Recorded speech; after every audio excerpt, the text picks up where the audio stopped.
Club podcast. We have with us today Ijaz Nisar Saab. Jazakallah. Okay, so Ijaz Nisar Saab, sabse pehle to the idea behind CEO Club. You are the founder, mashallah. Saima, thank you very much for giving this opportunity. CEO Club basically एक think tank है. मुझसे कई पूछते हैं कि ये 100 CEOs की book की किताब और ये क्लब कॉन्सेप्ट है. मैं अक्सर कहता हूँ जी कि आईने भेजता हूँ उन के शहर में आज के ज़माने में पढ़ने की, क्योंकि बेसिक फिलॉसफी है leadership development and then good governance and then फिर जाके गवर्नेंस के साथ investment and trade and business opportunity, क्योंकि बिजनेस बाद में आता है, पहले आपकी लीडरशिप डेवलपमेंट आती है. तो सीईओ क्लब का बुनियादी मकसद है सीईओज की सक्सेस स्टोरीज, केस स्टडीज को लिखना, उनको हाईलाइट करना और उनको एज ए रोल मॉडल अपनी नई नस्ल के साथ कनेक्ट करना.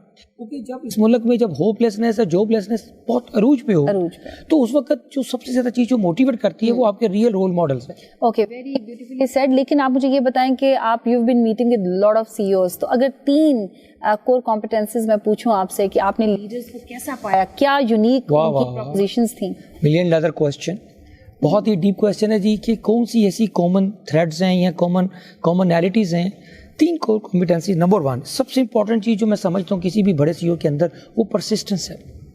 He never gives. पाकिस्तान जैसे एनवायरनमेंट में काम करना is hell of the task, is really gigantic task. एक बड़ा दिल गुर्दा चाहिए सीईओ बनने के लिए, या कोई कंपनी आप खुद एंटरप्रेन्योर हैं, कितना बड़ा हौसला चाहिए. तो पहले आई परसिस्टेंस. विजन तो सबके पास होता है लेकिन वो विजन सिर्फ टेलीविजन ही बन जाता है. सही. और मिशन कमीशन बन जाता है. सारे मिशन से कमीशन में सब एंड हो जाता है और यहाँ फिर विजन से टेलीविजन तक पहुंच जाते हैं. लेकिन जो रियल लोग होते हैं वो परसिस्टेंस होती है. सेकंड चीज उनके अंदर होना एक उनकी जो बिलीव की ताकत है, पावर ऑफ बिलीफ.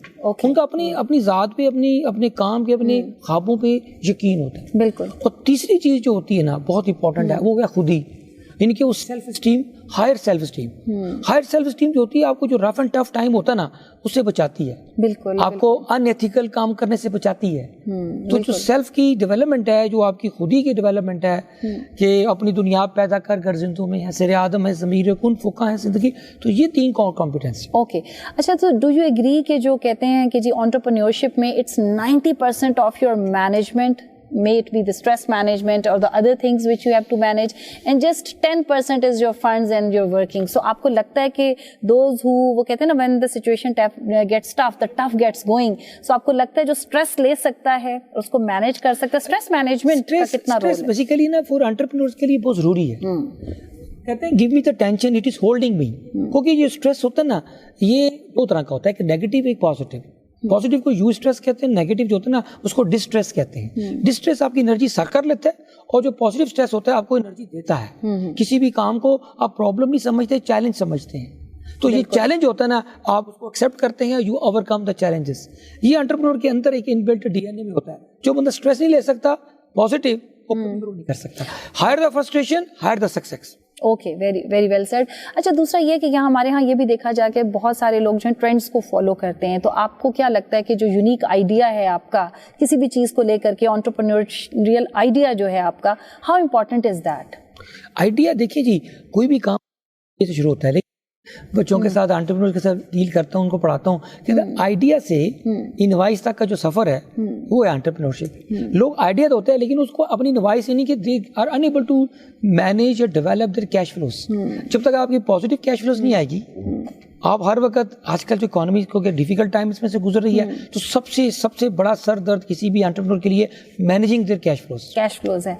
ओके, सो जैसे पाकिस्तान की इकोनॉमी में आपने बात किया कि इट्स वेरी अनप्रेडिक्टेबल. आपकी जो बजटिंग, कॉस्टिंग, और अगर आपने 3 इयर्स के लिए कोई भी चीज़, it's not predictable, it's very unpredictable. कभी डॉलर की फ्लक्चुएशंस आपके सामने हैं. तो आप क्या सजेस्ट करेंगे जो नए एंटरप्रेन्योर्स हैं, उनको मशवरा देना चाहेंगे कि किस तरीके से अपनी स्ट्रैटेजी अलाइन करें? बड़ी उसको स्ट्रैटेजी का नाम रखा हुआ है जी मैंने, वूका स्ट्रैटेजी, VUCA. क्योंकि जो भी टाइम गुजर रहे हैं इसको वूका टाइम्स में, जो आजकल इस वूका को मैनेज कर गया वो आगे निकल गया, वरना पीछे लोग इवेपोरेट हो जाए, डिमिनिश फिनिश हो गए. वूका मतलब होता है वेरी वोलेटाइल, यू का मतलब अनसर्टन, सी जो होता है ना वो होता है, और ए होता है अपना एम्बिशियस. ये जिनके पास ये 4 चीजें होती हैं, जो अनसर्टेनिटी के, वोलेटिलिटी के दरमियान खेलना जानते हैं, क्योंकि वो जो विजन होता है वही आपको जो होता है ना, आपको धुंध के पार दिखा सकता है. अदरवाइज तो साइट होती है ना, वो इनसाइट होती है, उसके अंदर डेवलप हो जाती है कि आने वाला वक्त अच्छा होगा. जैसे कोरोना था, लोग ठंडे होकर घर बैठ गए, بالکل اس میں جس نے بزنس شروع کیا وہ آگے نکل گئے, بالکل ان کو پکڑ ہی نہیں سکتے آپ. جی بالکل ٹھیک ہے جی. قائد اعظم کا جو فرمان ہے کام کام اور صرف کام, یہ تو ہم سب نے سنا ہے, لیکن آج کل کے اسٹریس کے دور میں ورک لائف بیلنس کو مینیج کرنا فار گریٹر پرفارمنس کے ریزلٹس کتنا امپورٹنٹ ہے؟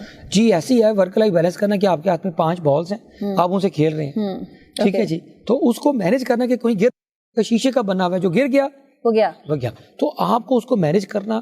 لیکن اس سارے اس ورک لائف بیلنس میں یاد رکھیے گا, family is the first, peace of mind is second, third is your prophets.